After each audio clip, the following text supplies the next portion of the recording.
Tales Podcast is a part of the Connected Podcast Network. Chef. Yes, Glio. Don't you love how we get to share our stories and recipes? Yes, I enjoy it greatly. Do you know what makes it possible for everyone to hear us? Yes, Glio. Our voices, obviously. True, but it's also Anchor, a hosting platform that distributes the podcast to places like Spotify, Apple Podcasts, and others. Oh, yes. And isn't everything needed to make a podcast in one place? That's correct. And the best thing of all, Chef, it's free. Free, you say? Free. And all I had to do is download the Anchor app or go to anchor.fm to get started. So, you just had to download the Anchor app or go to anchor.fm to get started. Yep. Download the Anchor app or go to anchor.fm and do what we're doing now. Fantastic, Grio. Simply fantastic. I know, Chef. I know.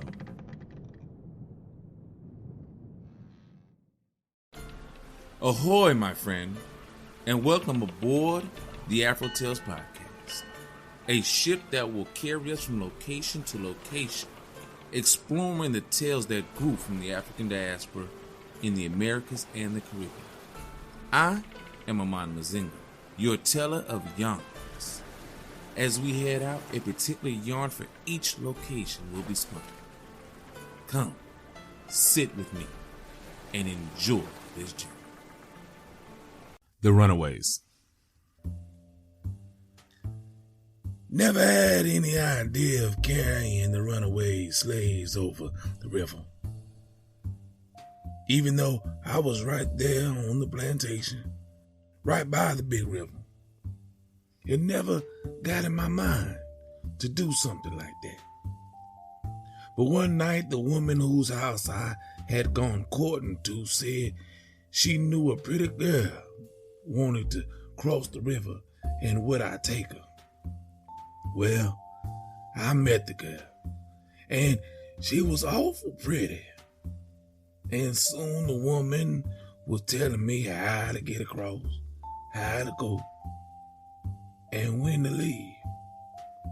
Well, I had to think about it. But each day that girl or that woman would come around, ask me would I row the girl across the river to the place called Ripley. Well, I finally said I would. And one night, I went over to the woman's house. My owner trusted me and let me come and go as I pleased, long as I didn't try to read or any writing. For writing and reading was forbidden to slaves. Now, I had heard about the other side of the river from the other slaves, but I thought it was just like the side we lived on, the plantation. I thought there were slaves and masters over there too, and overseers and rawhide whips they used on us. That's why I was so scared. I thought I'd land that girl over there and some overseer didn't know us would beat us for being out at night. They could do that, you know. Well, I did it. Oh, it was long rowing, time in the cold, with me worrying. But pretty soon, I see a light up way high. Then I remembered the woman told me to watch for a light. Told me to roll to the light, which is what I did. And when I got to it, there were two men. They reached down and grabbed that girl. Then one of them took me by the arm, said, "You about hungry?" And if it hadn't been holding me, I would have fell out that rowboat. Well, that was my first trip. I was scared for a long time after that. But pretty soon I got over it, as other folks asked me to take them across the river. 2 and 3 at a time. I take them.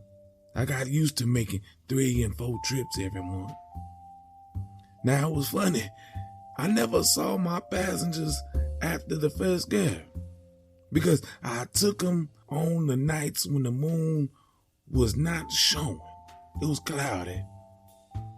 And I always met them in an open or in a house with no lights. So I never saw them, couldn't recognize them, and couldn't describe them. But I would say to them, "What you say?" And they would say the password. Sounded something like MacLeod. Seemed the word came from the Bible somewhere, but I don't know. And they would have to say that word before I took them across. Well, there in Ripley was a man named Mr. Rankins. The rest was John, I think. He had a station there for escaping slaves. Ohio was a free state, I found out. So once they got across, Mr. Rankin would see them. We went at night so we could continue back for more and be sure no slave catchers would follow us there. Mr. Rankin had a big light about 30 feet high up, and it burned all night. It meant freedom for slaves if they could get to that bright flame. I worked hard and almost got caught. I'd been rowing fugitives for almost 4 years. It was in 1863, and it was a night I carried 12 runaways across the river to Mr. Rankin's. I stepped out of the boat back in Kentucky, and they were after me. Don't know how they found out, but the slave catchers didn't know were on my trail. I ran away from the plantation and all who I knew there. I lived in the fields and in the woods, even in caves. Sometimes I slept up in the tree branches or in a hay pile. I couldn't get across the river now. It was watched so closely. Finally, though, I did get across. Late one night, me and my wife went. I had gone back to the plantation to get her. Mr. Rankins had him a bell about his time, along with the light. We were rowing and rowing. We could see the light and hear that bell, but it seemed we weren't getting any closer. It took forever, it seemed. That was because we were so scared and it was so dark. We knew we could get caught and never get gone. Well, we did get there. We pulled up there and went on to freedom. It was only a few months before all the slaves was freed, though. We didn't stay on that Ripley. We went on to Detroit because I wasn't taking no chances, you see. I have children and grandchildren now. Well, you know, the bigger ones don't care so much to hear about those times. But the little ones, well, they never get tired of hearing how their grandpa brought emancipation to loads of slaves he could touch and feel in the dark, but never, ever see.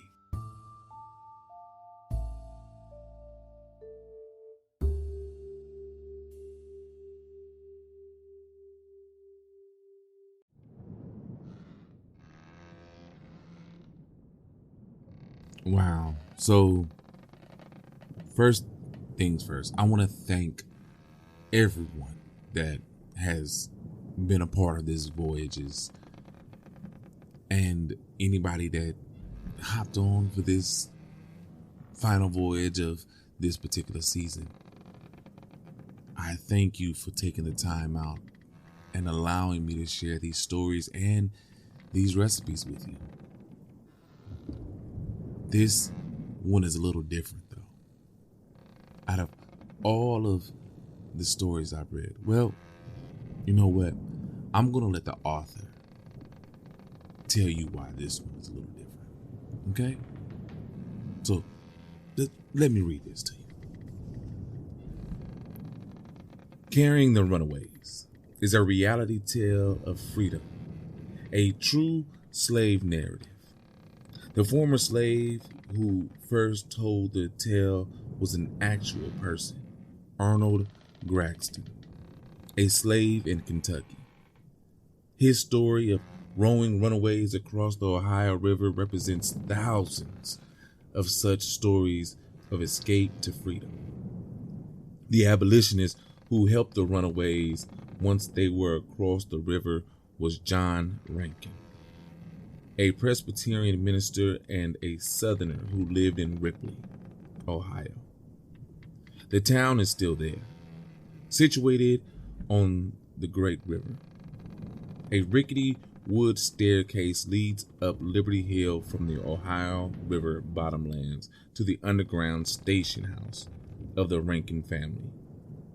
From 1825 to 1865, more than 2,000 slaves were sheltered at the house and guided on by the family. Today, the Rankin House is a state memorial open to the public from April through October. Another fugitive, Levy Perry, born a slave, crossed the Ohio River into freedom with his mother about 1854. They were rescued by John Rankin and were taken in and taken care of at the house with the light. Years later, every 6 months or so, Levy Perry would settle his 10 children around him and he would begin. Now listen, children. I want to tell you about slavery and how my mother and I ran away from it, so you'll know and never let it happen to you. This tale was told to me recently by my mother, Etta Bell Perry Hamilton, who was 92 years old, and Levy Perry's oldest daughter. I couldn't say it in any better words than Mrs. Virginia Hamilton, or Miss Virginia Hamilton, said it right then.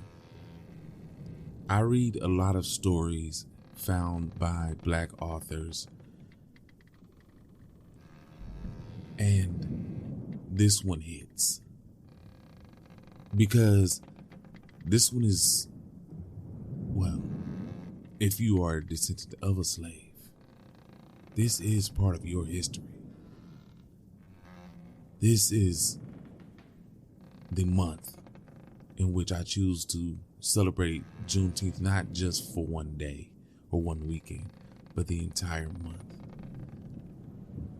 on this podcast. And I want you to think about one thing as you reflect on this story.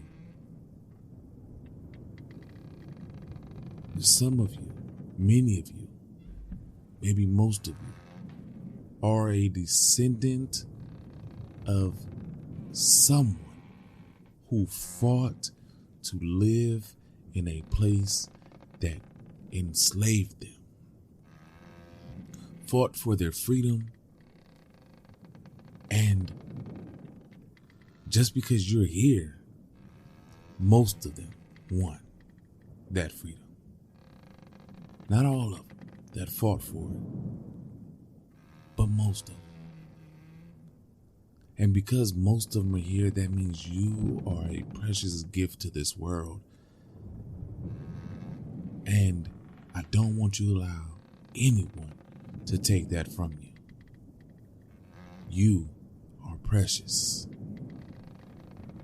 You are the grandchild, great-grandchild of someone who was once enslaved in the land that you now live. Don't let anyone forget that, and don't you forget that. You are precious beyond measure. You are greatness. And I just want to say thank you. And until we meet again, please go see Chef, get your recipe, enjoy your meal. And as always, have a blessed day and a blessed life.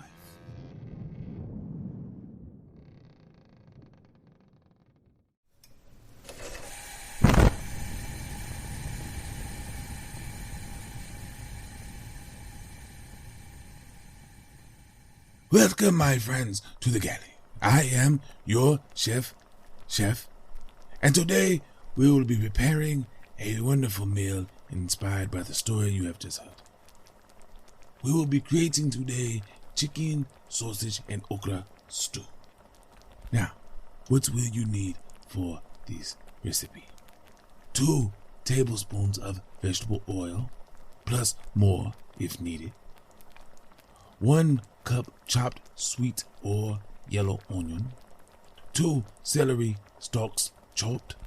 2 cups of chopped okra, fresh or frozen, whichever you decide. 2 cloves garlic minced.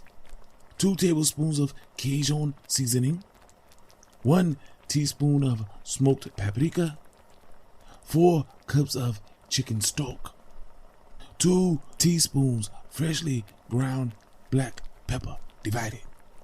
1 teaspoon of kosher salt, plus more as needed. 1 teaspoon of onion powder. 1 teaspoon of garlic powder. 1 pound of bone-in skinless chicken thighs. 1 12-ounce package of smoked sausage. Turkey, beef, or pork kielbasa is up to you. And 1 cup of chopped green bell pepper. Now, how do we put this together? Easy. First, we will add oil to a large Dutch oven or blazing pan over medium heat. Then we will mix salt, 1 teaspoon of black pepper, onion powder, and garlic powder in a small bowl. Sprinkle seasoning mixture on the chicken. Then add chicken to preheated pan and brown on all sides. Slice the sausage and add to the pan with the chicken.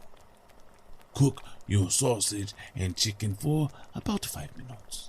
Remove chicken and sausage from pan onto a plate. Now you can add the peppers, onions, and celery to the pan and saute with a pinch of salt until soft, about 5 minutes. Remove the sauteed vegetables to the plate with the chicken and sausage. Now, you can add a little more oil to the pan if needed by this time, and you can add the okra and saute for about 5 to 7 minutes. This doing it alone will help to lessen the sliminess that okra produces. Then you can add the garlic and saute for another 30 seconds until fragrant. Now, add the chicken, sausage, and sauteed vegetables back into the pan. Add all remaining ingredients to the pan and cook, covered for about 10 to 15 minutes until chicken pulls away from the bone. And then that is it, my friend. You are done. You have created another wonderful dish, inspired by another wonderful story. And until we meet again, and I have another wonderful recipe for you, as always, enjoy.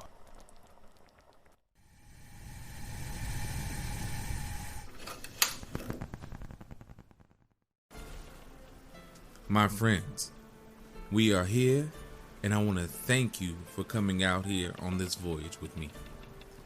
Thank you for doing what you do and giving me the time to get to this point. I want you to join me in thanking Art by Chalet. I want to also join me in thanking those who create the sound effects and music on freesound.org and Free Music Archive. I want you to share this journey with your family and friends so that way they can be blessed just as you are. If you want to leave a comment or a review so others can learn about this voyage, please do so wherever you can. All other ways to support and contact me will be in the show notes. So please go there, check it out, and do what you do best and be you. Again, thank you. And until next time, have a blessed day.